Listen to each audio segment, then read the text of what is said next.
Selamlar herkese, kanalıma hoş geldiniz arkadaşlar. Filiz ben. Bu videomda kısa tulum modeli yapımı anlatıyorum. Modelin sayıları 9-12 aya uygun. Model için 2 yumak ip, 4 adet düğme, 4 numarada şiş gerekli. Modele yaka kısmından başlıyoruz. Robada güzel bir yaprak ajur modeli uyguluyoruz. Modelimizin devamı düz örgü ve lastik örgüden oluşuyor. Alt kısmında 2, arka kısmında da 2 adet düğmemiz olacak. Bu şekilde bebeklere kolay kullanım sağlayacak. Ölçülerimiz boy 40 santim, en 25 santim, roba genişliğimiz 36 santim, kol genişliği 10, yaka genişliği 15 santim. Şöyle bir de bacak kısmının genişliğine bakalım. Bu kısımda 13 santim. Ölçülerimiz de bu şekilde. Yapımına geçmeden önce diğer yaşlara nasıl uygulanır? Kısaca üzerinden geçmek istiyorum. Bu sayılar 9-12 aya uygun. Yine başlangıç sayısı 1,5-2 yaşa kadar uygulanabilir ölçülerde. Yine aynı şekilde başlıyoruz. Tek farklılık beden kısmını biraz daha uzatıyoruz. 2 yaşa kadar. Diğer yaşlara uygulamak için de her yaşa büyüttüğümüzde 2 yaprak ekleyerek başlangıçta o şekilde başlıyoruz. Küçültmek için de yine 2 yaprak eksik başlıyoruz. Bu şekilde dilediğiniz aya yaşa uygun örebilirsiniz. Modelin yapımına geçmeden önce videomu beğenip kanalıma abone olmayı unutmayın arkadaşlar.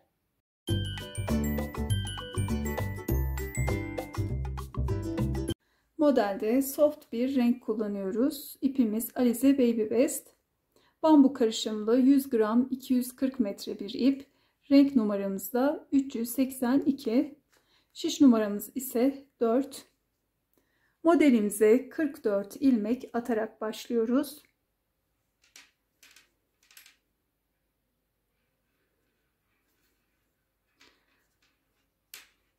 Klasik bir şekilde 44 ilmeği atalım. 44 ilmek attım. Şimdi çoğaltarak esas olan ilmek sayımıza ulaşacağız. Baştaki ilmeğimi bu şekilde düz örüyorum. Ördüm. Artırmak için de bu şekilde alttan şişimi geçirip ilmek alıyorum. Bir ilmek artırdım. Bir örüyoruz. Bir alttan ilmek alıyoruz. Bir ördük. Bu aradaki boşluktan alttan şişimizi geçirip ilmeğimizi bu iki ilmek arasındaki boşluğa bu şekilde yerleştiriyoruz. Bir örüyoruz. Bir alttan ilmek alıyoruz. Bir ilmek ördük. Bir diğerini alttan aldık. Bu şekilde artırma işlemi uyguluyoruz. İlmeğimizi örüyoruz. Bir sonrakini alttan şişimizi geçirip örgünün altından alıyoruz. Bir ördük. Bir alttan şişimizi geçirip ilmeği aldık.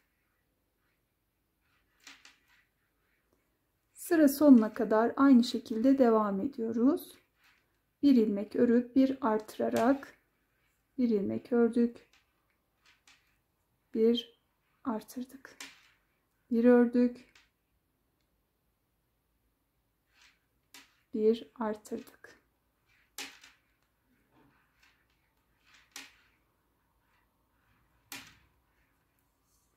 devam edelim.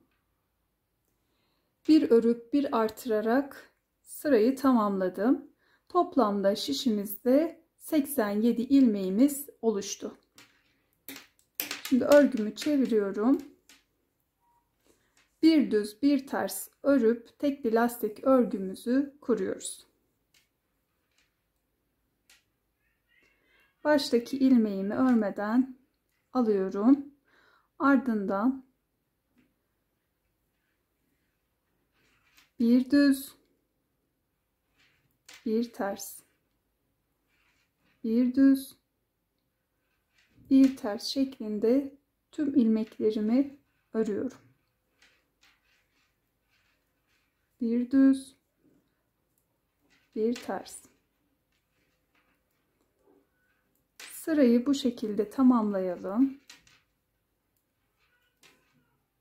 Bir düz bir ters örerek sırayı tamamladım. Gördüğünüz gibi uç kısımda güzel bir görüntü oluşuyor. Örgümüzün devamında aynı işlemleri tekrarlayarak ilerliyoruz. Tekli lastik örgü ön yüzde de arka yüzde de aynı şekilde örülüyor. Baştaki ilmeğimi örmeden aldım. Ters ilmeğimi ters örüyorum. Düz ilmeğimi düz. Ters ilmeği ters ördüm. Düz ilmeği düz. Bu şekilde örerek ikinci lastik örgü sıramızda oluşturuyoruz.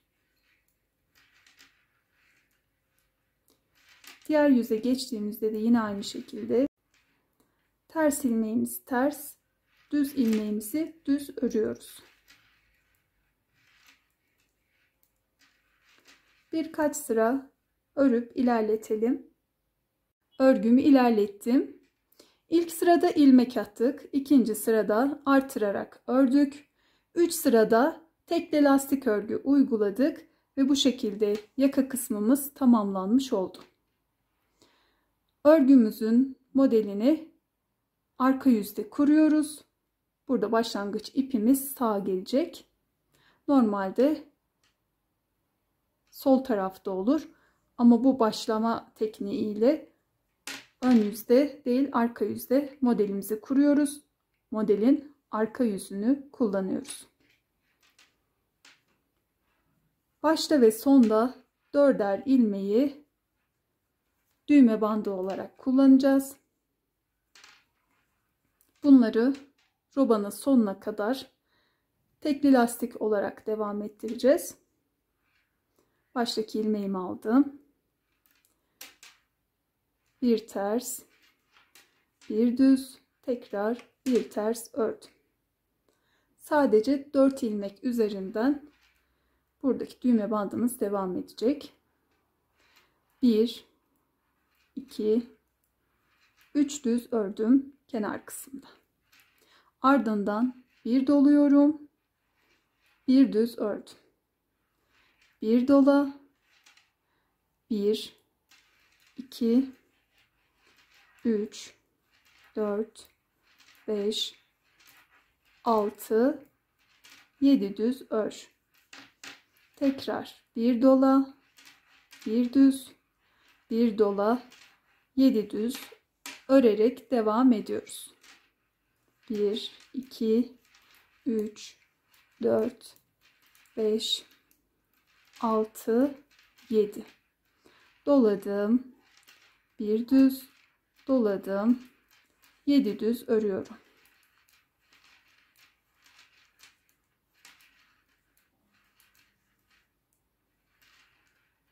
Yedi düz ördüm, tekrar bir doladım, bir düz, doladım, 7 düz. Sıra sonuna doğru gelelim. 7 düz, bir doluyoruz. Ardından bir düz, bir dola, tekrar 7 düz. Bu şekilde ilerleyelim. Sıra sonuna doğru geldim. Son olarak 7 düz ördüm. Bir doluyorum. Bir düz, doladım. 1 2 3 düz ördüm. Kalan 4 lastik örgü ilmeği de burada düğme bandı için. Bu sırada ilk iliğimizi açıyoruz. Bir tersimi ördüm. bir doladım.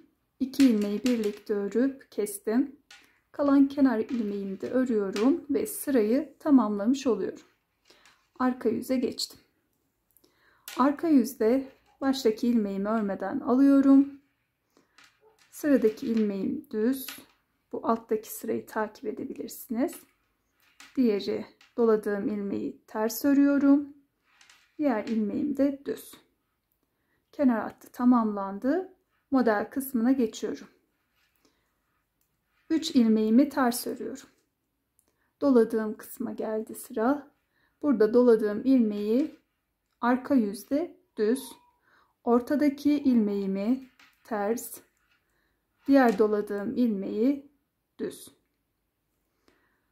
Burada 7 ilmek ön yüzde düz örmüştük. Bunları da arka yüzde ters örgü yapıyoruz. 7 ters.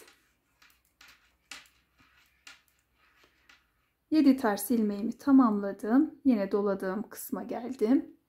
Doladığım ilmeği arka yüzde düz, ortadaki ilmeğim ters, doladığım ilmek düz. 7 ilmeğim de ters. 7 ilmeğimizi ters örüyoruz arka yüzde. Doladığımız ilmekler düz. Ortadaki ilmeğimiz ters. Doladığımız düz. Bu şekilde devam edelim. Sıra sonuna geldiğimizde en son doladığımız ilmeği düz, ortadaki ilmeği ters, doladığımızı düz, 3 ilmeğimizi ters, kalan 4 ilmekte yine ilmek yönüne doğru örerek tekli lastik örgü yapıyoruz. Sıramızı tamamlayalım. Ön yüzdeyim. Yine baştaki ilmeğimi bu şekilde örmeden alıyorum. Sıradaki ilmeğim ters, düz ve ters. 4 ilmeği lastik örgü yaptığım model kısmına geçtim. 1, 2, 3 ilmeğimi düz örüyorum. Ardından bir ters ilmeğimi ördüm. Tekrar doluyorum. Bir düz ilmeğimi ördüm orta kısımdaki. Tekrar doladım ve ters ilmeğimi ördüm. Yine aynı şekilde 7 ilmeğimi düz örüyorum.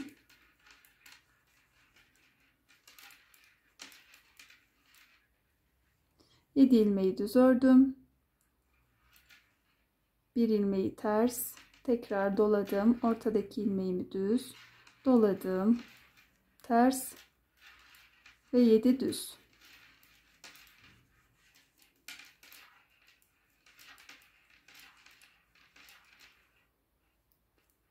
Bir ters, bir dola, bir düz, bir dola, bir ters.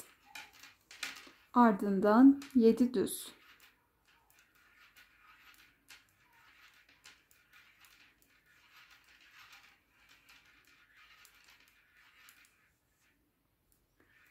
Bir ters, bir dola, bir düz, bir dola, bir ters, 7 düz. Bu şekilde sıra sonuna doğru gelelim.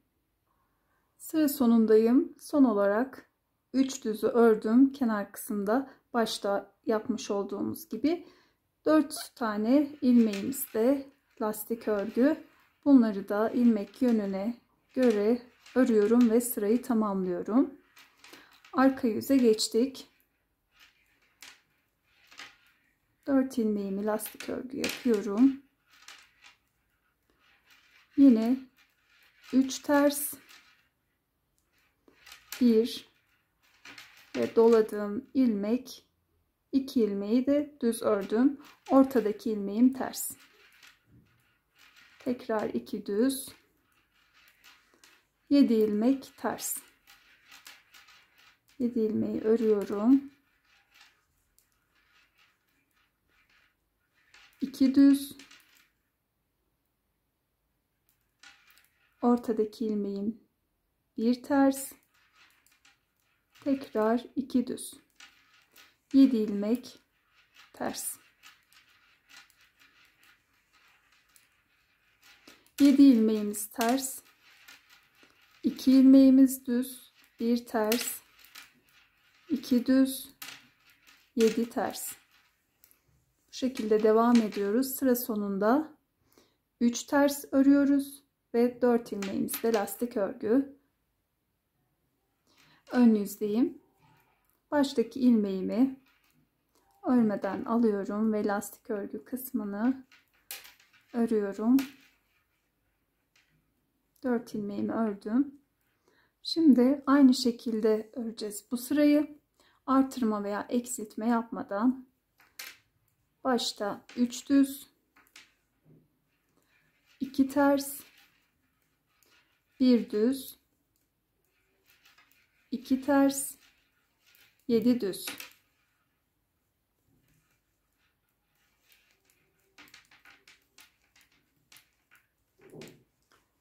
Tekrar 2 ters, 1 düz, 2 ters, 7 düz.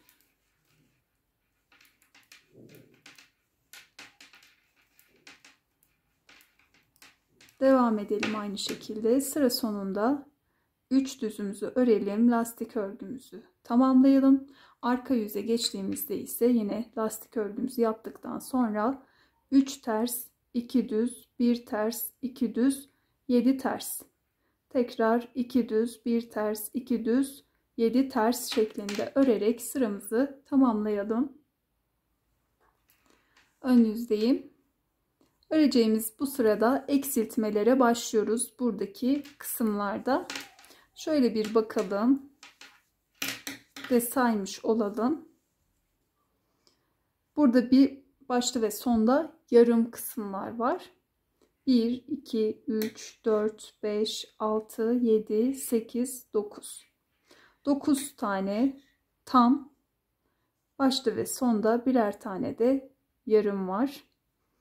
Yaprak kısımlarını sayalım. 1, 2, 3, 4, 5, 6, 7, 8, 9, 10. 10 tane de yaprak oluşacak.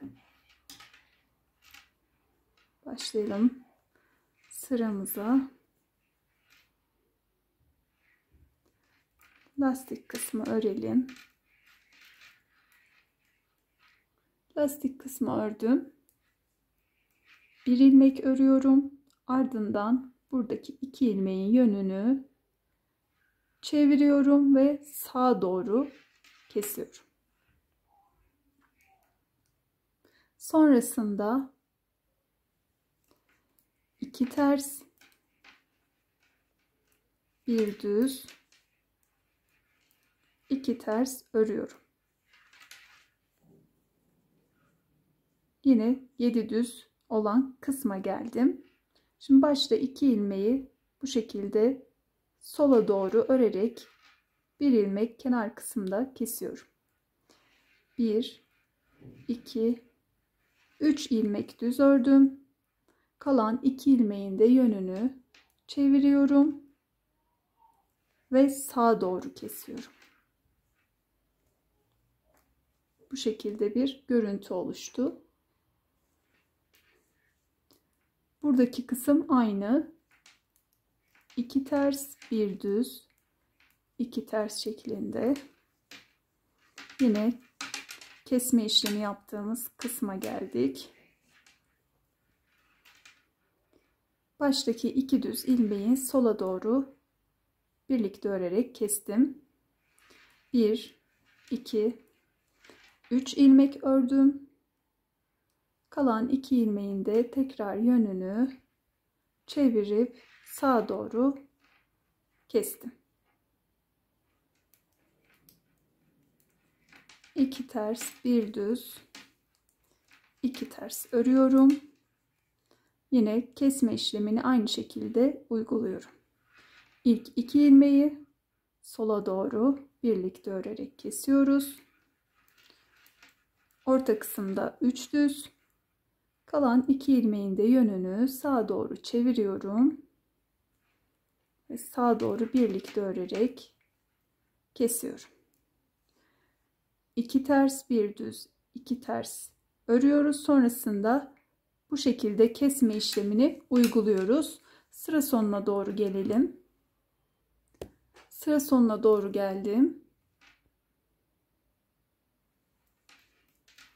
Son olarak 2 ters, 1 düz, 2 ters ördüm. 3 düze sıra geldi. Bunların da ilk ikisini sola doğru kestim. Kalan bir düz de ördüm. Lastik örgüyü yapıyorum. Ve sırayı tamamlıyorum. Arka yüze geçtim. Arka yüzde lastik örgüyü örüyorum. 4 ilmek. Kesme işlemi uyguladığımız için 2 ters ile başlıyoruz. Sonrasında 2 düz, 1 ters, 2 düz ve 5 ters ilmeğimiz var. 2 düz, 1 ters, 2 düz, 5 ters. Bu şekilde ilerliyoruz. 5 ters, 2 düz, 1 ters, 2 düz, 5 ters. Sıra sonunda ise 2 ters örüp lastik örgümüzü yapıyoruz. Ön yüzdeyim. Modelimize devam edelim. Tekrar lastik örgü kısmı örüyorum. Model kısmına geçtim. 2 düz ilmeğimiz var. Bunların ikisini sağa doğru birlikte örerek kestim. Bir ilmeğim kaldı. Bir doluyorum. 2 ters örüyorum. Şimdi yaprağımızın da kurulumuna başlıyoruz bu sırada. Bir dola, bir düz, tekrar bir dola, 2 ters ilmeği örüyorum. Tekrar doladım. Buradaki 5 ilmeği yine her iki tarafından kesme işlemi uyguluyorum. 2 ilmeği birlikte sola doğru örerek kestim. Bir ilmeğimi ördüm. Kalan 2 ilmeğin de yönünü çeviriyorum sağa doğru ve kesiyorum. Tekrar doladım. 2 ters doladım. Bir düz doladım. 2 ters. Doluyorum. Bir ilmek kestim. Bir ilmek ortada ördüm. Kalan 2 ilmeğin de yönünü çeviriyorum ve kesiyorum. Tekrar göstermek istiyorum. Doladım. Kesme işleminin başında da sonunda da bir ilmek doluyoruz bu şekilde. Bunu unutmayalım. 2 tersi örüyoruz. Yaprağı kuruyoruz. Bir doluyoruz. Bir düzü ördük. Doladık. 2 tersi ördük. Kesme işlemine geldik. Doladık. Bir kez bir ilmek örüyoruz. Tekrar ilmeklerin yönünü çevirip bir ilmek daha kesiyoruz ve doluyoruz. 2 ters, bir dola, bir düz, bir dola, 2 ters. Devam edelim bu şekilde. Sıra sonundayım. Doluyorum. Kalan 2 ilmeğim var. Düz ilmeğim. Bunları sola doğru birlikte örerek kestim. 4 ilmekten oluşan lastik örgümü de yapıyorum ve sırayı tamamlıyorum. Arka yüze geçtim.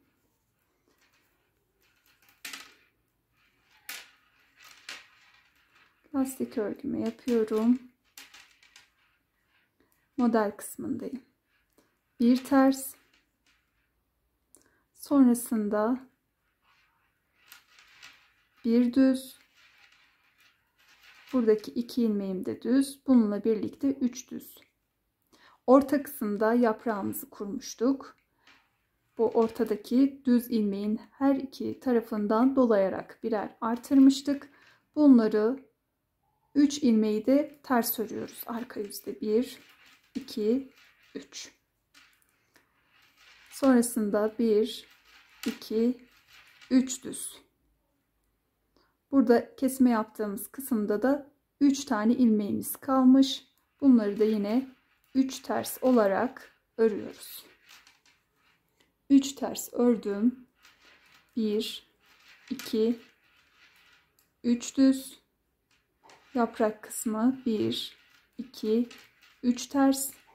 Tekrar 1, 2, 3 düz. Burada da 3 ters ilmeğimiz kalmış. Bunları da 3 ters şeklinde örüyorum. Hep 3 3 gidiyor bu arka yüzdeki sıra. 3 ters, 3 düz.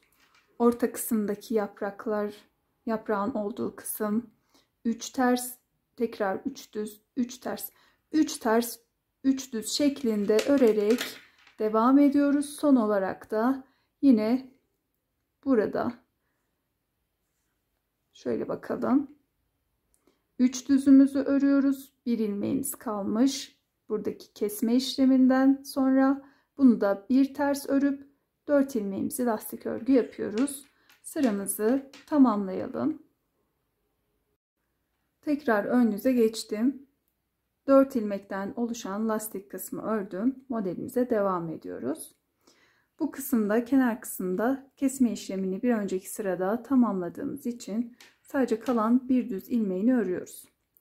Ardından bir doluyoruz. 3 ters ilmek örüyoruz.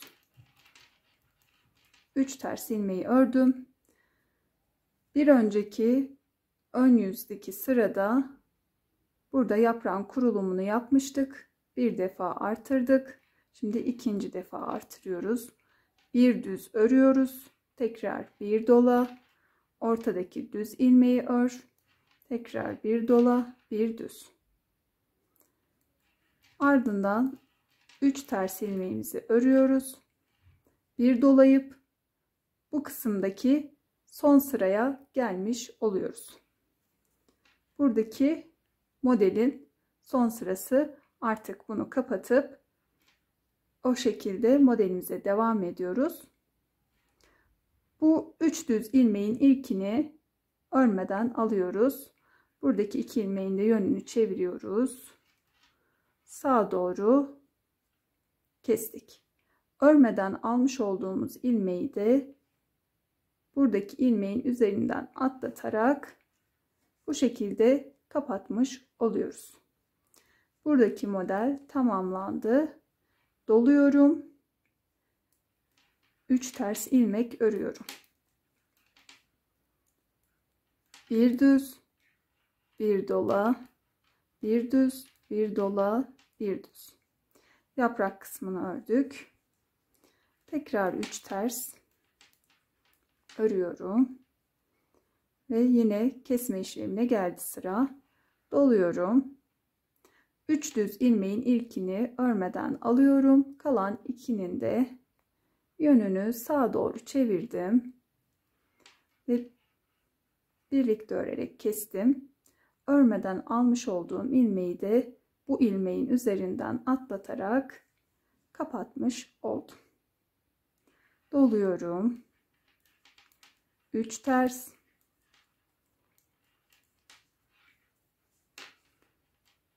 Yaprak kısma geldim. Bir düz, bir dola, bir düz, bir dola, bir düz ördüm. 3 ters örüyorum. Ve kesme işlemine sıra geldi. Tekrar doladım. 3 düzün ilkini örmeden aldım. 2'nin yönünü çevirip kestim. Örmeden almış olduğum ilmeği de bu ilmek üzerinden atlatarak kapattım. İşlemleri tekrar ederek sıra sonuna doğru gelelim. Sıra sonuna geldim. Son olarak yaprağı ve 3 ters ilmeği ördüm. Burada doluyorum. Bu kenarda ilmek eksiltmiştik ve bir düz ilmeğimiz kalmıştı. Bunu örüyorum ve kalan lastik örgümü de yapıp sırayı tamamladım. Arka yüzde baştaki ilmeğimizi yine örmeden alıyoruz. Lastik örgümüzü yapalım. 4 ilmeği ördüm. Şimdi bu kısımda 1 ve yanında doladığım ilmek 2. Bu 2 ilmeği ters örüyoruz. Sonrasında 1, 2, 3 düz. yaprak kısma geldik. Burada da doladığımız yaprak kısmındaki ilmeklerle birlikte 1, 2,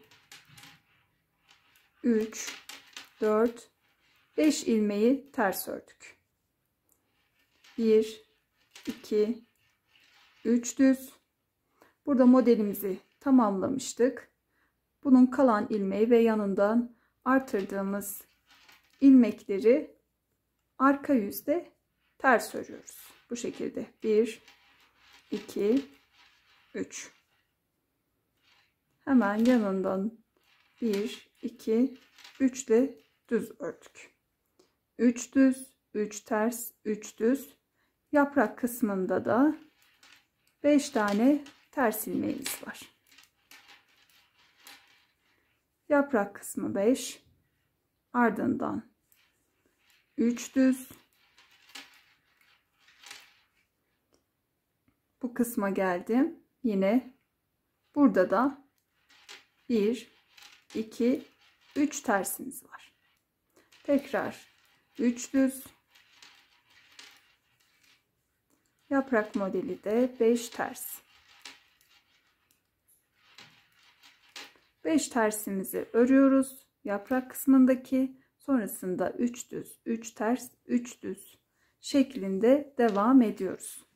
Sona geldiğimizde de yine başta yaptığımız gibi 2 tersimiz var. Burada gelelim. 3 düzümüzü örüyoruz. 2 ters örüp lastik örgüyü de örüp bu sırayı tamamlıyoruz. Ön yüze geçelim. Ön yüzdeyim. Öreceğimiz bu sırada hem yaprak kısmında hem de bu kısımda artırıp eksiltmelere başlıyoruz. Lastik kısmı örelim. Evet, şimdi buradan itibaren kesme işlemine de başlıyoruz. Buradan kalan bir düz ilmeğimiz vardı. Bir de bir önceki ön yüze artırmış olduğumuz ilmek. Bunların ikisini bu şekilde birlikte örerek kestim ve doladım. Bu kısımda her ön yüzde modelimiz tamamlanana kadar bir kesip bir doluyoruz. Artırma yapıyoruz. Doladım. 1, 2, 3 tersimi ördüm. Yaprak kısmına geldim. 1, 2 düz ördüm. 1 dola, 1 düz, 1 dola, 2 düz. Üçüncü kez yaprağı artırmış olduk.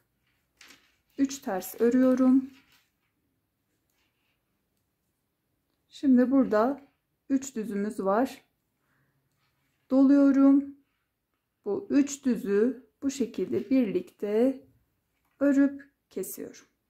Tekrar bir doladım. 3 ters örüyorum. Yaprak kısmına geldim. 2 düz, 1 dola, 1 düz, 1 dola, 2 düz ördüm. 3 ters örüyorum ve yine bu kısma geldim. 3 düzüm var. Doladım.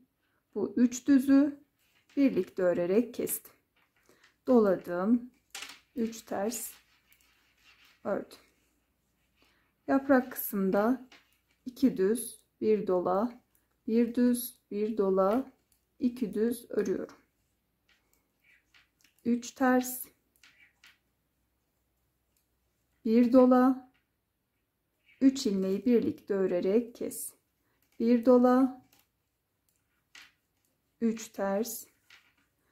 Yaprak kısmında 2 düz, 1 dola, 1 ters, 1 dola, 2 düz örüyoruz. Sonrasında yine 3 ters ilmeğimizi örüyoruz. Bu kısma geldiğimizde ise kesme işleminden önce 1 doluyoruz. 3 ilmeği birlikte örerek kesiyoruz. Sonrasında 1 dolayıp modele yine devam ediyoruz. 3 ters, yaprak kısmı artırıp örüyoruz. 3 ters, yine bu kısmı aynı şekilde dolayıp 3 ilmeği birlikte örüp dolayıp devam ediyoruz. Sıra sonuna gelelim. Sıra sonunda 3 ters ilmeği ördüm. 1 doluyorum. buradaki bir düz ve bir önceki sırada doladığım ilmeği 2 düzü birlikte örerek kesiyorum. Ve lastik örgümü yapıyorum. Artık sıranın başında ve sonunda buradaki işlem model bitene kadar hep aynı oluyor. Burada uygulamış olduğumuz model bitene kadar bir dolayıp 2 ilmeği kesiyoruz. Sıra başında ise baştaki ilk ilmeği kesiyoruz. Sonra dolayıp modele devam ediyoruz. Arka yüze geçtiğimizde ise modelimize ilk önce lastik örgümüzü örelim. 1 ve doladığımız ilmek 2 tersimizi ördük. Sonrasında 3 düz, yaprak kısmında ise 1 2 3 4 5 6 7 ters ördük. Tekrar 3 düz.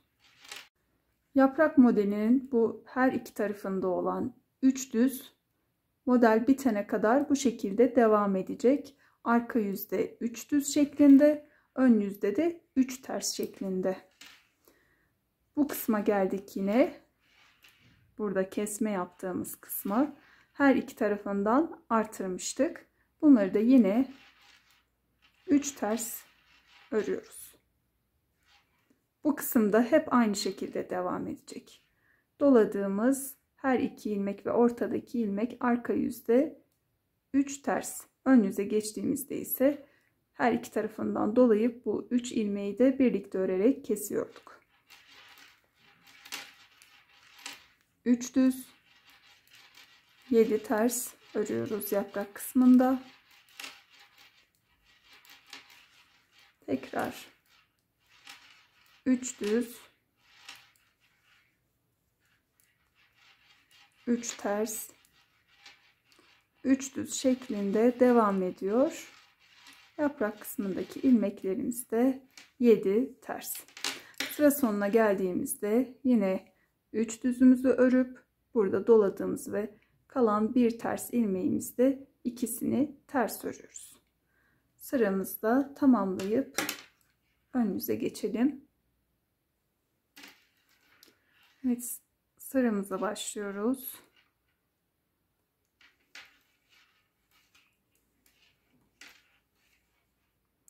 Yine baştaki 2 düz ilmeği birlikte örerek kestik. Bir doladık.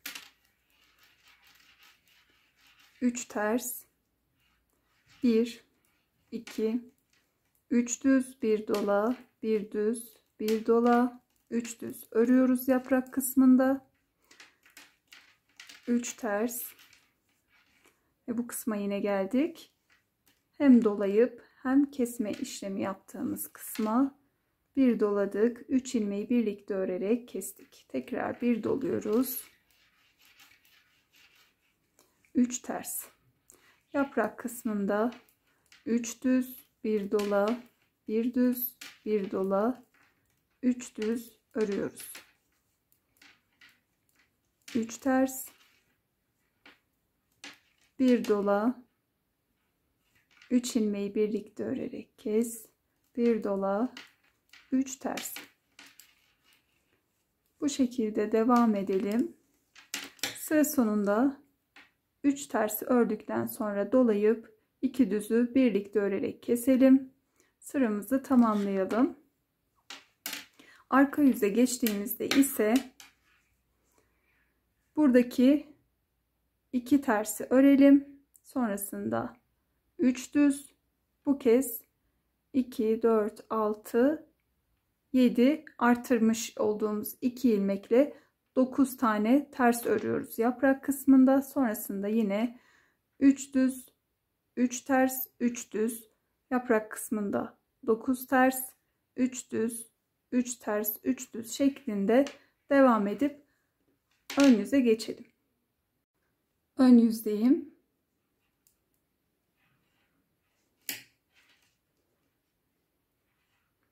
Kenar kısmı ördüm. 2 düz ilmeği birlikte örerek kestim. Yine bir doladım. 3 ters ilmek ördüm. Yaprak kısmına geldim. Yaprak kısmını 1, 2, 3, 4 kez artırmıştık. 5. ve son kez bu sırada artırıyoruz. Sonrasında eksiltmelere başlayacağız. 1, 2, 3, 4 düz ördüm. 1 dola, 1 düz, 1 dola, 4 düz örüyoruz. 3 ters, 1 dola, 3 düz ilmeği birlikte örüp kesiyoruz. 1 doladım, tekrar 3 düz, pardon 3 ters, 4 düz, yaprak kısmında 1 dola, 1 düz, 1 dola, 4 düz. Tekrar 3 ters, 1 dola, 3 düzü birlikte örerek kes, 1 dola, 3 ters, yaprak kısmında 4 düz, 1 dola, 1 düz, 1 dola, 4 düz. Bu şekilde ilerliyoruz. Sıra sonunda 3 ters, 1 dola, 2 düzü birlikte ör ve kenar kısmı da örüp sıramızı tamamlamış oluyoruz. Arka yüze geldiğimizde ise 2 ters, 3 düz. Bu kısımda toplamda 9 tersimiz vardı. 2 de eklendi. 11 ters. Örüyoruz yaprak kısmında. Sonrasında 3 düz, 3 ters, 3 düz şeklinde devam edip yaprak kısmındaki ilmeklerimizi de ters örgü yaparak sıramızı tamamlayalım.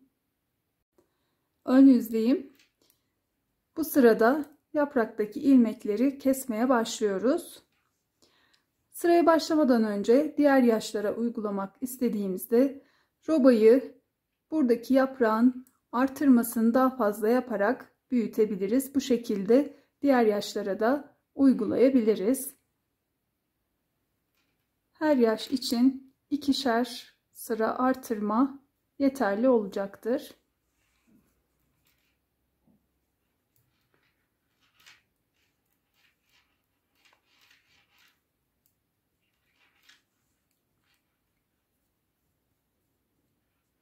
Şimdi buradaki 2 düz ilmeğimizi kesme yapmadan örüyoruz. 2 düzü ördük. 1 doladık.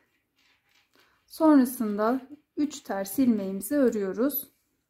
Bu sırada buradaki kesme işleminde devam ettirmiyoruz artık.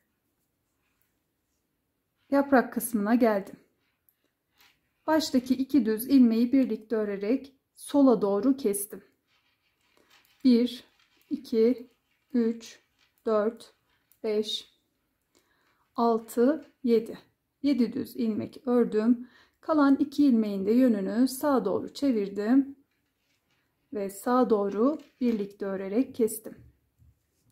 Yaprağın her iki tarafından birer ilmek eksiltmiş olduk.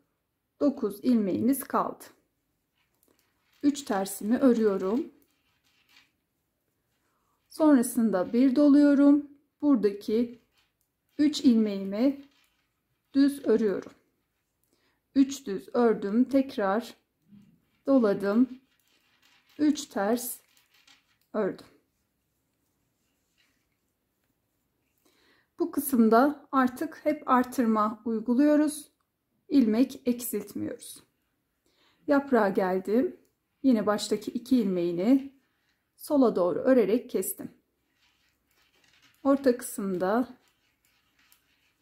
1, 2, 3, 4, 5, 6, 7 ilmek ördüm. Kalan 2 ilmeğin de yönünü sağa doğru çevirip kestim. Tekrar 3 ters, 1 dola, 3 düz. bir dola, 3 ters. Yaprak kısmında yine sola doğru ilk 2 ilmeği birlikte örerek kestim. 1 2 3 4 5 6 7 düz ilmek ördüm. Kalan 2 ilmeği de çevirdim ve bir ilmek daha kestim. Bu şekilde devam ediyoruz kesme işlemine. Sıra sonunda 3 tersimizi örüyoruz. Sonrasında bir dolayıp bu 2 ilmeğimizi de düz örüyoruz. Kenar kısmında da lastik örgümüzde ilk ilik açtığımız gibi bir ilik daha açıyoruz. İkinci iliğimizi. Arka yüze geçtiğimizde ise burada bir artıracağız. Başlangıç olarak 3 ters, 3 düz. Burada da yaprak kısmında 9 ilmeğimiz kalıyor. 9 ters, 3 düz. Burada artırmamız var. 5 ters, 3 düz. 9 ters, 3 düz. 5 ters, 3 düz, 9 ters şeklinde arka yüzü de örelim. Modele devam ediyoruz. Ön yüzde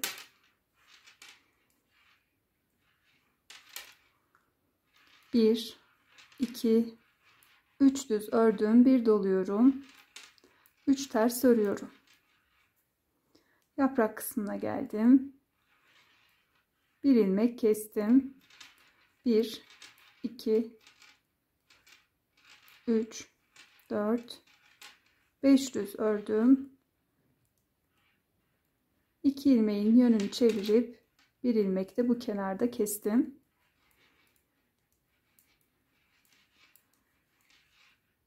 Üç ters, bir doluyorum. 5 düz örüyorum. Bir doladım. 3 ters. Yapraktan bir ilmek kestim. 5 düz örüyorum. Kalan ilmeklerin yönünü çevirdim. Bir ilmek daha kestim. Sonrasında yine 3 ters, bir dola, 5 düz, bir dola, 3 ters. Ardından yaprağın her iki tarafından birer ilmek kesiyoruz ve aynı işlemleri tekrarlayarak sıra sonuna geliyoruz. 3 ters ördükten sonra bir dolayıp 3 düz örüp modeli bu sırasını tamamlıyoruz. Arka yüzde ise 4 ters, 3 düz. Bu kısımda 7 ilmeğimiz kalıyor. 7 ters, 3 düz. Burada 7 ters, 3 düz, 7 ters, 3 düz, 7 ters şeklinde arka yüzde örgümüze devam edip bu sırayı da tamamlıyoruz. Ön yüzdeyim.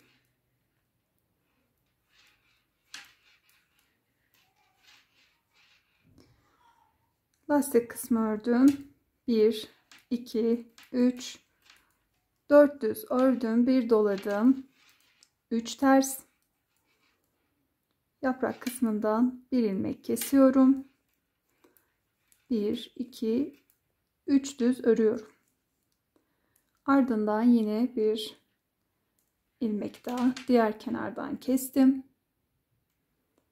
Sonrasında 3 ters, bir dola, 1 2 3 4 5 6 7 düz ördüm. Doladım. 3 ters.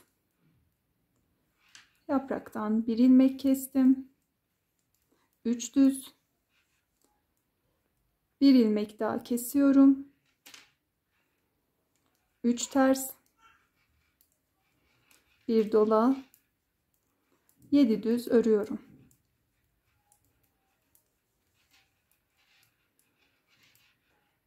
Bir doluyorum. 3 ters örüyorum. Bu şekilde devam ediyoruz. Bu sırayı da arka yüze geldiğimizde yine başta 5 ters, 3 düz, 5 ters, 3 düz, ardından 2, 4, 6, 7, 9 tersiniz olacak bu kısımda da. 9 ters, 3 düz, 5 ters, 3 düz, 9 ters şeklinde arka yüzü de örelim.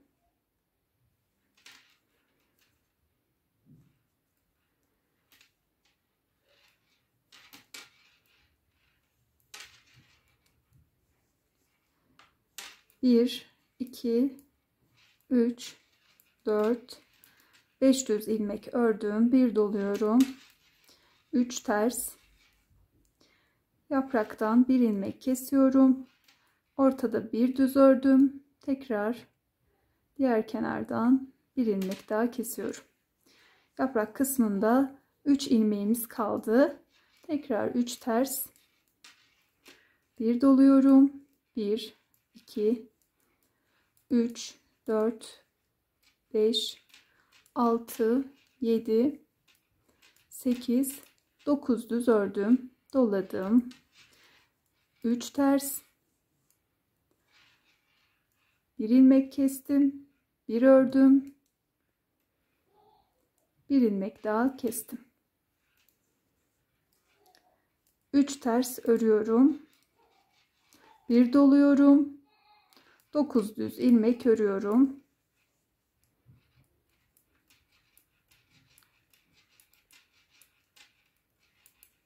Bir doladım. 3 ters. İlmek keserek 3 ters, 9 düz bu şekilde ilerleterek örüyoruz. Bu 9 ilmeğin başında ve sonunda dolayarak artırmayı da unutmayalım. Örgümüzü ilerletelim. Arka yüzde de 11 ters bu kısımda, 9 düz, yaprak kısmında 3 ters, 3 düz, kenar kısımda ise toplamda 6 tane ters ilmeğimiz olacak. Arka yüzde örüp yaprak kısmının son sırasına geçelim. Ön yüzde yaprağın son kesme sırasına geldik.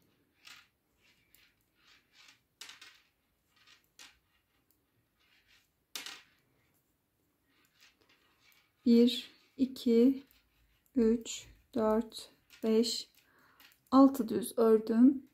Bir doluyorum. 3 ters örüyorum. Yaprağa geldim. Baştaki ilmeği örmeden alıyorum. Sonrasında 2 ilmeğin yönünü çevirdim ve sağa doğru birlikte örerek kestim. Buradaki ilmeği de üzerinden atlatarak bu şekilde yaprağı kapatmış oldum. Sonrasında yine bir 3 ters ilmek örüyoruz.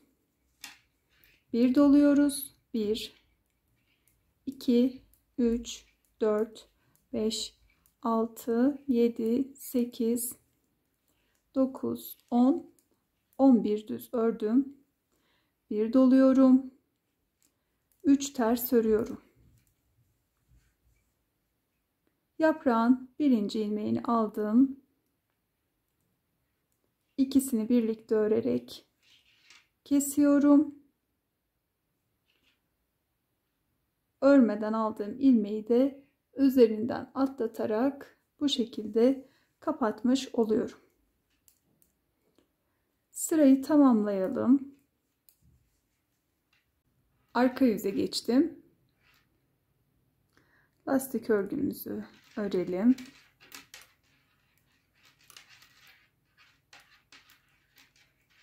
Ardından 1, 2, 3, 4, 5, 6, 7 ilmeğimizi ters ördük. Sonrasında yaprak kısmına geldik. Ön yüzde yaprağın her iki tarafında 3'er ters ilmeğimiz vardı. Bir de yapraktan kalan bir ilmeğimiz. Bununla beraber 7 düz örüyoruz.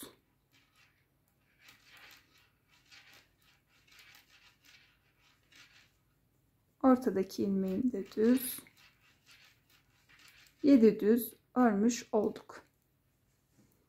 Şimdi aradaki ters ilmeklere sıra geldi. 1, 2, 3, 4, 5, 6, 7, 8, 9, 10, 11, 12, 13. 13 ters ilmek ördük. Tekrar bu kısımda 7 düz örüyoruz.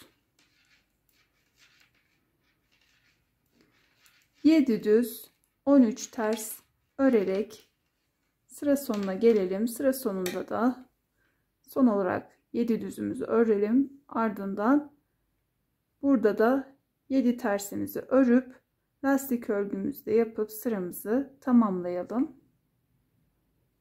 Ön yüzdeyim.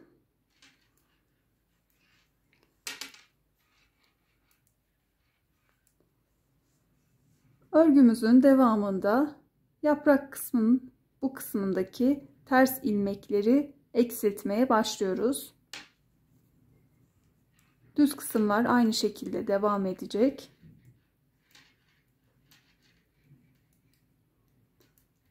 Yedi düz ördüm, bir doluyorum.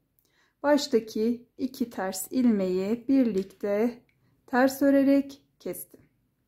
Sonrasında 1, 2, 3 ters ilmek ördüm. Kalan 2 ters ilmeği de yine birlikte ters örerek bir ilmek de bu kenarda kestim. Tekrar doladım. Düz ilmeklerimi örmeye devam ediyorum.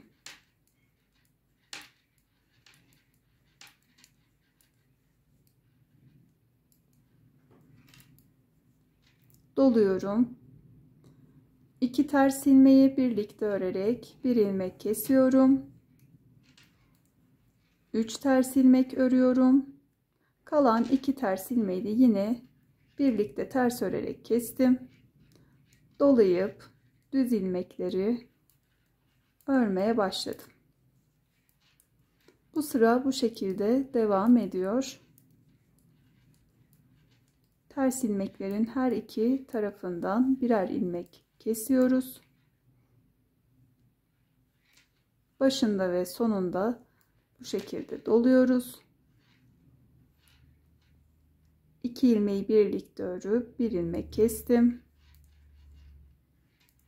3 ters ördüm. Tekrar bir ilmek kesip dolayıp düz ilmekleri örüyorum. Sıra sonunda kesme işlemini yapalım. Dolayıp buradaki düz ilmeklerimizi örüp sıramızı tamamlayalım.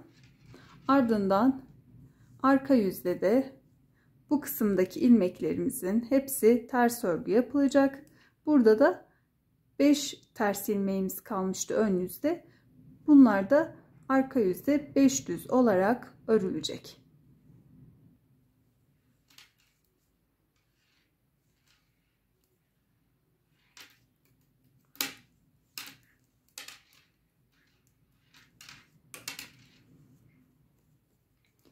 Bir, 2, 3, 4, 5, 6, 7, 8 düz ilmek ördüm. Doluyorum. Yine ters ilmeklerden bir ilmek kesiyorum. Ortada bir ilmek ördüm ve kalan 2 ilmeği de yine birlikte örerek bir ilmek daha kestim. Burada ters ilmeklerimizde 3 tane ilmeğimiz kaldı. Bir sonraki ön yüzde bunları da kapatmış olacağız. Doluyorum. Yine aradaki düz ilmeklerimi örüyorum.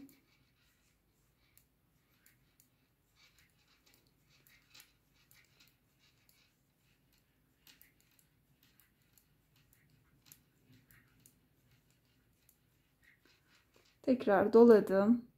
Ters ilmeklerden bir ilmek kestim. Bir örüyorum. Tekrar bir ilmek daha kestim. Dolayıp düz ilmeklerimi örerek aynı işlemleri tekrarlayıp devam ediyorum. Sırayı tamamlayalım. Arka yüzde de buradaki ilmeklerimizin hepsi ters örgü. Yaprak kısmında da 3 düz ilmeğimiz kaldı. Bunları da düz örüyoruz. ön yüzeyim. Öreceğimiz bu sırada buradaki ters ilmeklerimizi kapatıyoruz. Ön yüze geçip lastik örgü ve düz ilmeklerimi örerek geldim. Doluyorum. Kalan 3 ters ilmeği bu şekilde birlikte ters örerek kestim. Tekrar dolayıp düz ilmeklerimi örüyorum.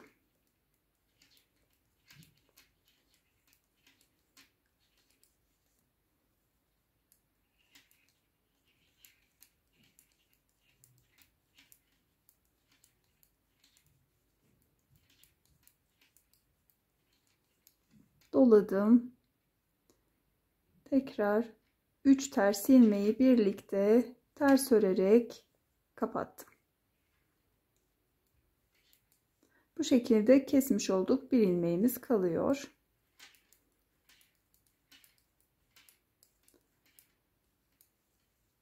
Düz ilmeklerimizi örüyoruz, doluyoruz. 3 ters ilmeği birlikte ters örerek kesiyoruz. Sıramızı tamamlayalım. Arka yüze geçtiğimizde ise burada kalan tek ilmek de dahil bu kısımdaki ilmeklerin hepsini ters örgü yapıyoruz. Kenar kısımlardaki 4'er ilmekten oluşan lastik örgüler hariç bunlar yine lastik örgü yapılacak. Tamamlayalım. Tekrar ön yüze geçelim.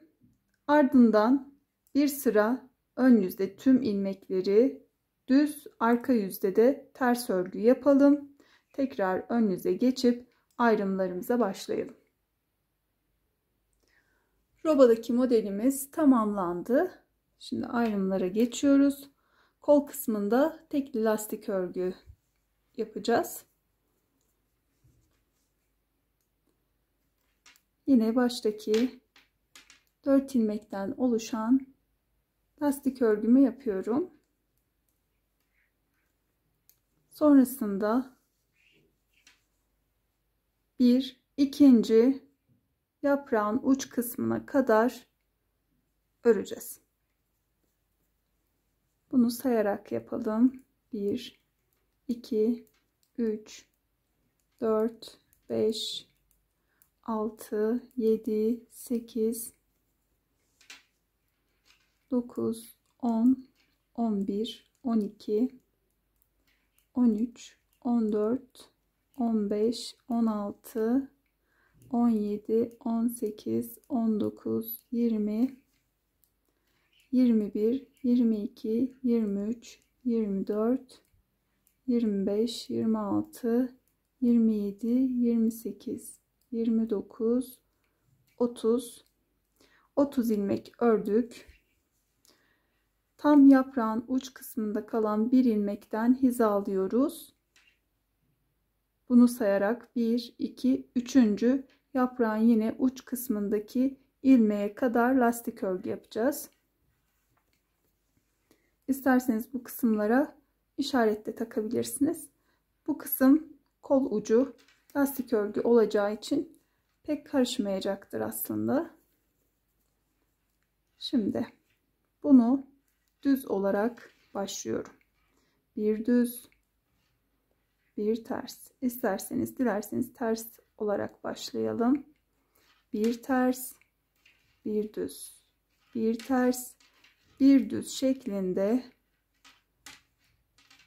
ilmeklerimizi örelim. 3. yaprak ucuna kadar. 41 ilmeği lastik örgü yaparak geldim.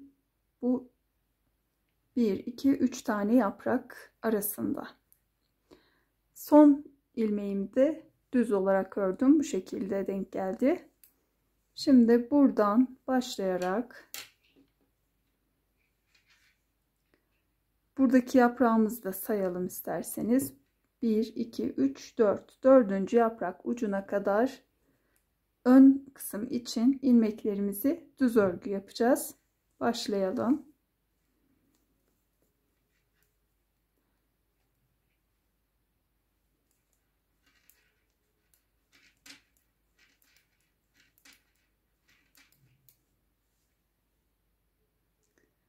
...59 ilmeği ön kısım için düz örgü yaptım. Bu şekilde. Arada 2 yaprağımızı tamamen örüyoruz. Bu kısımdan itibaren de bu yaprak ucundan başlayıp diğer yaprak ucuna kadar. Şimdi buradan itibaren de arada bir yaprak kalacak. Diğer kolda yaptığımız gibi bu kısımdan diğer 3. yaprak ucuna kadar lastik örgü yapıyoruz. Başlayalım. Bir ters, bir düz şeklinde.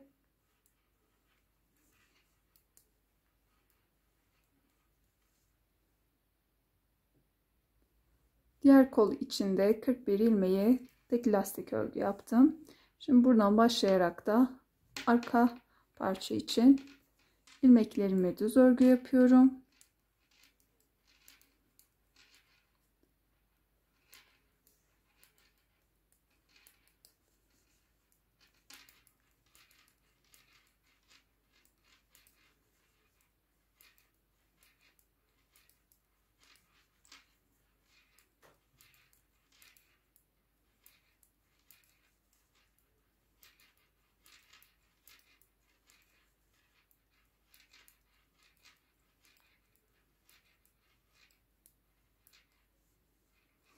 ...30 ilmeği düz ördüm. Kalan 4 ilmeğim de düğme bandı içinde lastik örgü yine yapıyorum ve sırayı tamamlıyorum. Ayrımlarımızı da bu şekilde yaptık. Şimdi arka yüze çevirdiğimizde yine buradaki lastik örgümüz aynı şekilde devam ediyor. Burada ters ilmeklerimizi ters örüyoruz. Kol ayrımındaki 41 ilmeği de ilmeklerimizin geliş yönüne doğru tersi ters, düzü düz örerek lastik örgü yapıyoruz. Ön kısımdaki ilmeklerimizde yine ters örgü yapıyoruz. Diğer kolu da aynı şekilde lastik örgü ve kalan 30 ilmeğimizde yine ters örgü, 4 ilmek de uç kısımda lastik örgü. Bu birinci lastik örgü sıramızdı. İlerletip birkaç sıra daha örelim. Lastik örgüyü toplamda 4 sıra ördüm. Şu şekilde sayabiliriz. Ters ilmek sıralarını 1, 2, 3, 4. Şimdi koldaki ilmeklerimizi kapatıyoruz. Bunun için yine bu kısma kadar örerek gelelim. Koldaki lastik örgüye geldim. Şimdi lastik örgünün ilk ilmeğini ters örmüştük. Bundan başlayarak tersi ters, düzü düz örerek koldaki ilmekleri kapatıyoruz. Ters ilmeğimi ördüm. Ardından düz ilmeği örüyorum ve bir önce örmüş olduğum bir ilmeği bu şekilde kapatıyorum. Sırada ters ilmeğim, ters ördüm, bir öncekinin üzerinden atlatarak kapattım. Düz ilmeğim, düz ördüm, atlatarak kapattım. Sırayla ilmeklerimizin yönüne doğru örüp bir önceki ilmeği üzerinden atlatıyoruz. İlmeklerimizi kapatalım. Bu kısma kadar tüm lastik örgü ilmeklerini devam edelim. İlmekleri kapattım. Şimdi bu kısımdan başlayarak düz örüyoruz. Ardından diğer kolun ilmeklerini kapatacağız. Düz ilmeklerimizi örelim. Ön kısımdaki diğer kola geldim. Burada da ilk başladığımız ilmek, ters ilmek, ters örüyorum. Düzü düz. Yine aynı şekilde bir öncekinin üzerinden atlatarak sırayla koldaki tüm ilmekleri kapatıyorum. İlmeklerimizi kapatalım. Diğer koldaki ilmekleri de kapattım. Şimdi kalan düz ilmeklerimi de örüp sırayı tamamlıyorum. Sıra sonunda 4 ilmekten oluşan lastik örgü kalana kadar ördüm. Koldaki ilmekleri kapattıktan sonra. Ardından buradaki ön bölümdeki ilmekleri bu şekilde misinalı bir şişe aldım. Diğer kalan arka parçadaki ilmeklerimde, diğer şişimde ben bu şekilde bir şiş kullandığım için ayırmak zorunda kaldım. Eğer misinalı bir şiş kullanırsanız ayırmanıza gerek kalmadan ilmekleri kaydırarak örebilirsiniz. Şimdi buradaki ilmekleri şiş almamın nedeni, bu kısmı, arka parçayı bu şekilde birleştireceğiz. Ve örgümüzü bir kol altından bu şekilde devam ettireceğiz. Yani bir kol altını birleştireceğiz. Diğeri açık olacak. Bu şekilde bütün halinde öreceğiz beden kısmını. Ardından tek kenarda dikişimiz olacak. Şimdi şöyle 4 ilmek kalmıştı. Gördüğünüz gibi. Şimdi bunları üst üste getirerek ikili alarak bu kısmı birleştireceğim. Bunun için kalan 4 ilmeğimi buradaki misinalı şişimin üzerine alıyorum. Bir ilmek ayırıcı aparat da kullanabilirsiniz. Evet, bu şekilde diğerini de alıyorum. Buradaki 4 ilmeğimi diğer taraftaki 4 ilmeğin üzerine getiriyorum. Düz örerek birleştireceğim. Şimdi buradan ilmeğimi alıyorum. Bir de arkadaki şişteki ilk ilmeği alıyorum. İkisini aynı anda şişimi geçirdim. Ve ikisini birlikte düz ördüm. Tekrar sıradaki ikinci ilmeğim. Buna şişimi geçiriyorum. Bir de hemen arkasındaki şişteki ilmeğe geçiriyorum ve ikisini birlikte düz örüyorum. Sırayla bir öndeki ilmeğe, bir arkadaki ilmeğe şişimi geçiriyorum ve birlikte düz örüyorum. Ve son ilmekleri de ördüm. Bu şekilde bu kısmı birleştirmiş olduk. Burada düğme bandı kısmıydı bu.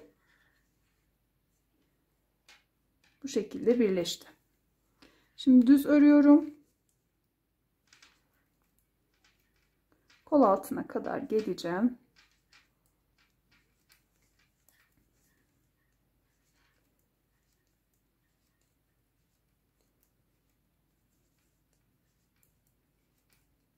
Bu kenarlarda bir sıra fazla veya eksik olması modelimizi değiştiren bir unsur değil. Bu şekilde modelin bütünlüğünü sağlayacağız. Buna takılmayın. Hani sırada ters taraf örülecekti, niye düz tarafa geçtik demeyelim. Gördüğünüz gibi arka tarafı da bu şekilde birleştirdik. Ön taraftaki ilmeğimizde başka bir şiş almıştık. Şimdi buradaki kısımdan arka yüze çeviriyorum ve buradan dönerek arka yüzü örüyorum. Baştaki ilmeğimi örmeden alıyorum.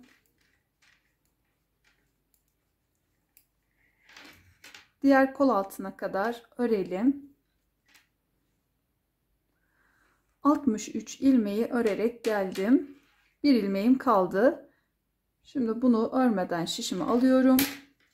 Ve bu kısımda kol altını birleştireceğiz. Buradaki ilk ilmeği de alarak ikisini birlikte tekrar şişimi aldım. İkisini birlikte ters örerek kol altını birleştirdim. Ön taraftaki ilmeklerimizi örüyoruz. Şimdi burada 64 ilmek ben saydım kol altına kadar arka parçanın. Örgümüzün devamı düz örgüden oluştuğu için, bir model uygulamadığımız için buradaki bir eksik, iki fazla ilmek bir şey fark etmiyor. Yani sizde de sayı farklı çıkabilir. Bu bir sorun teşkil etmez.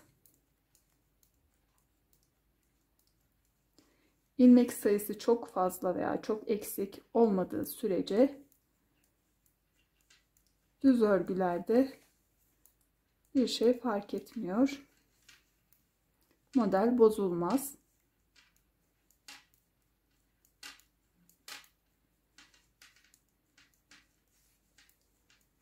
Evet, şimdi örerek bu kısma kadar geliyorum. Ön tarafta da 62 ilmek sayarak geldim. Şimdi burada 64, ön tarafta da 62. 2 ilmeğimiz fazla. Buradan kol altından örgümüzü ilerletmeden bu 2 ilmeği kesebiliriz. Yan tarafta dikiş olacağı için dikişimiz ön tarafa kaymasın. Kesme işlemini bunun için uyguluyoruz.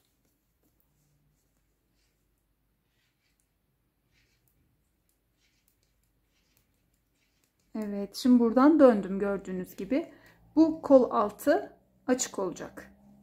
Bu şekilde örgümüzü bütün halinde öreceğiz. Sıramız bu şekilde devam edecek. Buradan dönüp tekrar bu tarafa örerek kol altında birleştirme yaptığımız kısma gelelim. Kol altına geldim. Şimdi burada şu şekilde bir işlem uyguluyoruz. Buradan bir ilmeği alıyorum.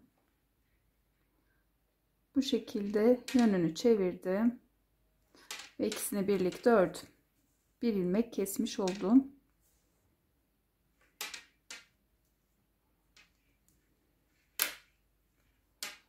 Aynı işlemi şimdi tekrar sıradaki 2 ilmeğe uyguluyorum. Yine birlikte örüp kestim. Şimdi önde de 62, arka parçada da 62 ilmeğimiz var. Siz de bu şekilde eşitlik sağlayabilirsiniz. Örgünüz 60 da çıkabilir. Bir taraf 60, diğer taraf 62 ayarlayabilirsiniz. Şimdi buradaki fazlalığımız burada arka parçada düğme bandı uyguladığımız için bu ilmek sayısı fazla çıktı. Evet, sıramızı tamamlayalım. Bu kısma gelelim. Ardından buradan tekrar dönerek arka yüzü örelim. Bu kısma kadar. Sonrasında yine buradan dönüp ön yüzü. Bu şekilde örerek beden kısmını ilerletelim. Devam edelim. Modelin beden kısmını ilerlettim. Toplamda bu kısımdan itibaren 51 sıra ördüm. Şöyle ölçü olarak da bir bakalım. 22 santim örmüşüm. Şiş olduğu için yukarı doğru kıvrılıyor. Düzelttiğimde 22 santim örmüşüm. Şimdi ilmeklerimizi ikiye böleceğiz. İlk önce ön tarafı, ardından arka tarafı öreceğiz. Ön parçadan başlayalım. Şimdi burada bir kesme işlemi yaparak başlıyoruz. Baştaki ilmeğimi örmeden aldım. Bir ilmek ördüm. Öncekinin üzerinden atlatarak kapattım. 1 2 3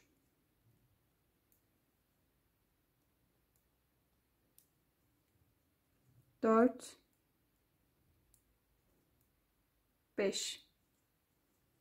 5 ilmek kapattım.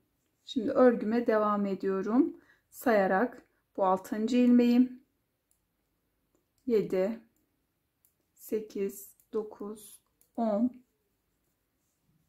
Kapattıklarımızı da sayarak 62 ilmek örelim. 62 ilmeği örerek geldim. Toplamda 124 ilmeğimiz vardı. 62 ilmek ön parçaya, 62 ilmek de arka parçaya ayırıyoruz. Bu şekilde sadece ön tarafı örerek devam edeceğiz. Şimdi ön tarafta 5 ilmek keserek sıra başında başlamıştık. Burada sol tarafı da arka yüzde kesiyoruz. Yani sıra başlarında her zaman ilmek keserek başlıyoruz. Bir ilmeğimi örmeden şişe aldım, baştaki ilmeği, sıradakini ters ördüm ve bir öncekini atlatarak 1 2 3 4 5 ilmek kapattım bu kısımda da. Şimdi ilmeklerimi örüp ön yüze geçiyorum. Arka yüzü örüp ön yüze geçtim. Ön yüzde sıra başında 5 ilmek, arka yüzde de yine sıra başında 5 ilmek kestik. Örgümüzü devam ederken üçer üçer ilmek keserek ilerletiyoruz. Baştaki yine ilmeğimi aldım örmeden. Sıradakini düz ördüm. 1 2 3 ilmek kapattım. Örgüme devam ediyorum. Sıramı örerek tamamlayacağım. Ardından arka yüze geçtiğimizde yine sıra başında 3 ilmek keseceğiz. Sırayı tamamladım. Arka yüze geçiyorum. Dilerseniz arka parçanın ilmeklerini başka bir şişe alabilirsiniz. Misinalı bir şiş olduğu için bu şekilde kolaylıkla ben örebiliyorum.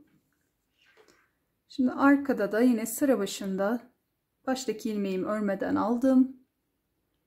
Bir ördüm. Üzerinden atlattım. 1 2 3 ilmeği kapattım. Şimdi örgüme devam ediyorum.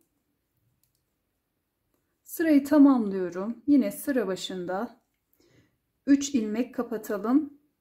Arkaya geldiğimizde ise yine sıra başında 3 ilmek kapatalım. Bu şekilde örgümüzü biraz ilerletelim. Ardından devam edelim. İlmek keserek ilerlettim. Şişimde 22 ilmeğim kaldı. Şimdi bu 22 ilmeğimizi ön yüzde düz, arka yüzde ters örerek ilerletelim biraz. İlmekleri 10 sıra ördüm. Şimdi tekli lastik örgü başlatıyoruz bu kısımda.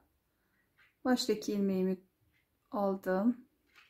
Bir düz, bir ters, bir düz, bir ters örerek lastik örgüyü kuruyorum. Sırayı tamamlayalım. Arka yüzde de düzü düz, ters ters örelim. Tekrar ön yüze geçelim. Ön yüze geçtim. Baştaki ilmeğimi yine örmeden alıyorum. 1 2 3 ilmek ördüm. Şimdi iliklerimizi açıyoruz. Bir doladım. Burada şimdi ilmeklerin yönünü çeviriyorum. Burada kestiğim ilmek düz, ördüğüm ilmek de ters olduğu için 2 ilmeği birlikte ters örerek kesiyorum. 2 ilik arasında 12 ilmek örelim. Sıra sonunda 5 ilmeğim kaldı. Doluyorum. Bu kez kestiğim ilmek ters, diğeri düz. Bunun için yine şöyle bir yönlerini çevirdim sağa doğru. İpimi doladım ve 2 ilmeği birlikte düz örerek kestim. Kalan 3 ilmeğimi de örüyorum. Arka yüze geçtim. Yine ters ilmeğimi ters, düzümü düz örüyorum. Sırayla doladığım ilmeğin sırası hangisi ise o şekilde örüyorum. Burada düz, ters, bunu da düz örüyorum. Sıradaki ilmeğim ters. Bu şekilde ayarlıyorum. Sırayı tamamlayalım. Ön yüze geçelim. Ön yüze geçtim. Şimdi 2 sırada lastik örgü yapalım. Bir sıra ön yüzde, bir sıra da arka yüzde örelim. Ön yüze geldiğimizde ilmeklerimizi kapatalım. 2 sıra örüp ön yüze geçtim. İlmeklerimi kapatmaya başlıyorum. Baştaki ilmeğimi aldım. Sıradaki ilmek düz örüyorum ve bir önceki ilmeği üzerinden atlatıp ilmeği kapatıyorum. Sıradaki ilmeğim ters. Bunu da ters örerek kapatıyorum. Koldaki işlemin aynısını uyguluyoruz. Burada kapattığımız teknik ile aynı işlem. İlmeklerimizi kapatalım. Bu şekilde ön parça tamamlandı. Arka parçadaki 62 ilmeğe ön parçada uyguladığımız işlemleri tekrarlayarak devam ediyoruz. Sıra başında 5 ilmek kesiyoruz. Sıramızı tamamlıyoruz.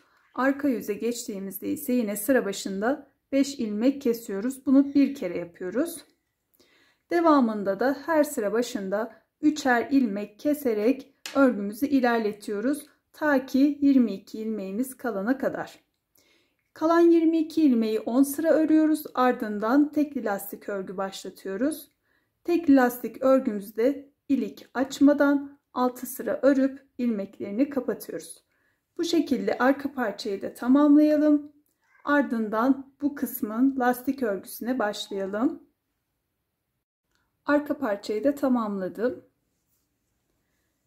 Ön kısmı tamamlayınca ipimi kesmemiştim. Başka bir yumağa geçtim.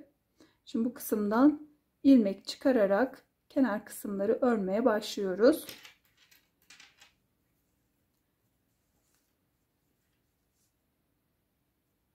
Sırayla buradan kenar kısımlardan ilmek alıyorum. Örgümüzün bu şekilde kenarları görünüyor.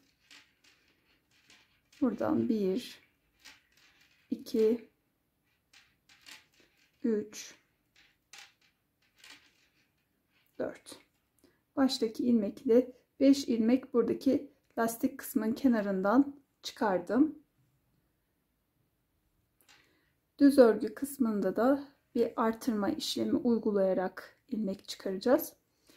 Yine bu arkaya bakan ilmeklerden alıyoruz. 1 ikinciye geldiğimizde bir aldık, bir de önde duran bu ilmekten alıyorum. Bu şekilde bir artırma sağladık. Sonrasında yine diğerini normal bir şekilde aldım. İkinciye geldiğimde bir bu şekilde, bir de önden ilmek aldım, artırdım. Yine bir tane normal aldım. Bu kısmı bu şekilde artırmış oldum. Bu düz örgü devam ettiğimiz kısımda.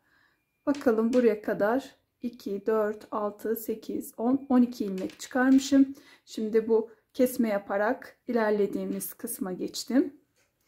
Buradan da bu şekilde sırayla kenarda duran ilmeklerimi alıyorum. Burada bir artırma yapmıyoruz. 1 sayarak devam edebiliriz.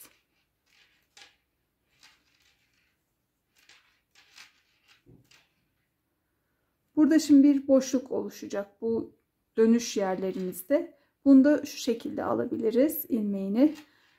Bu sırasına bakıyoruz. Burada düz ilmeğin hemen kenar kısmından şişimizi geçiriyoruz. Bir de bu boşlukta olan duran ilmeğin ikisini birlikte örüyoruz ve bu kısımda gördüğünüz gibi bir boşluk oluşmuyor. Hatta bu kısma da aynı işlemi uygulayalım. Burada gördüğünüz gibi bir boşluk oluşmuş. Hemen sırasına bakıyorum. Buradaki ilmeğimi alıyorum. Ve buradaki arkasında duran ilmek ile birlikte ördüm. Dönüş kısımlarını bu şekilde örelim. İlmeği aldım ve ördüm birlikte. 1 2 3 ilmeği normal bir şekilde örüyorum. Bunlarda bir aralık kalmıyor. Bu dönerken kestiğimiz ilmekler arka yüzde. Şimdi burada arada bir boşluk gördüğünüz gibi oluşmuş. Bunu hemen sırasına bakıyorum. Sırası bu. Bu ilmeğin kenarından şişimi geçiriyorum ve arkadaki ilmek ile birlikte örüyorum. Düzgün bir görüntü elde etmiş oluyoruz. Sırayla ilmeklerimizi çıkaralım.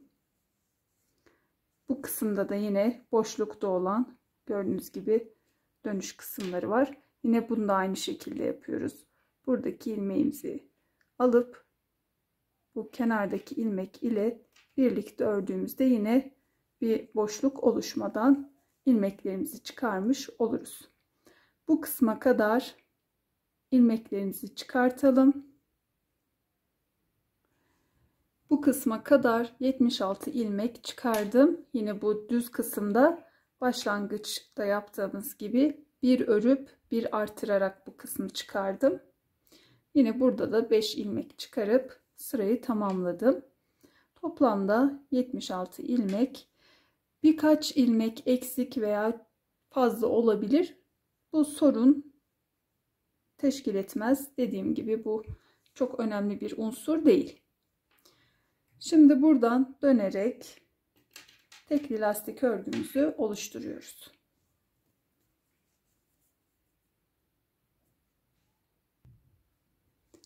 Baştaki ilmeğimi örmeden alıyorum. Sıradaki ilmeğimi düz ördüm. Bir ters, bir düz şeklinde ilmeklerimizi örüyoruz.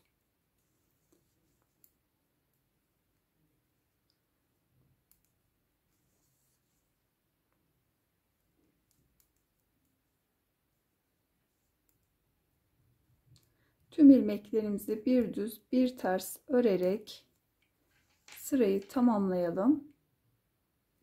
Sırayı tamamladım. Önünüze geçtim. Birinci lastik örgü sıramızda oluştu.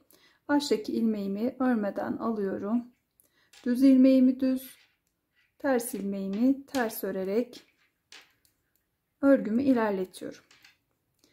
Bu şekilde toplamda 6 sıra örelim. Sonrasında düz ilmeğimizi düz, ters ilmeğimizi ters örerek ilmeklerimizi kapatalım. Lastik örgüyü tamamladım. İlmek çıkardığım sırayla birlikte toplamda 6 sıra örüp ilmeklerini kapattım. Şimdi diğer kenarın dikişini yapıp aynı şekilde bu tarafında lastik örgüsünü yapacağız. Bunun için de şöyle düzeltelim. Bu kısımdan başlayarak dikişini yapalım. İpimi sabitledim bu kısma. Dikişimizi ön yüzden yapıyoruz. Karşılıklı kenardaki ilmeğin arasından iğnemizi geçiriyoruz. İki tarafı da eşit bir şekilde dikiyoruz.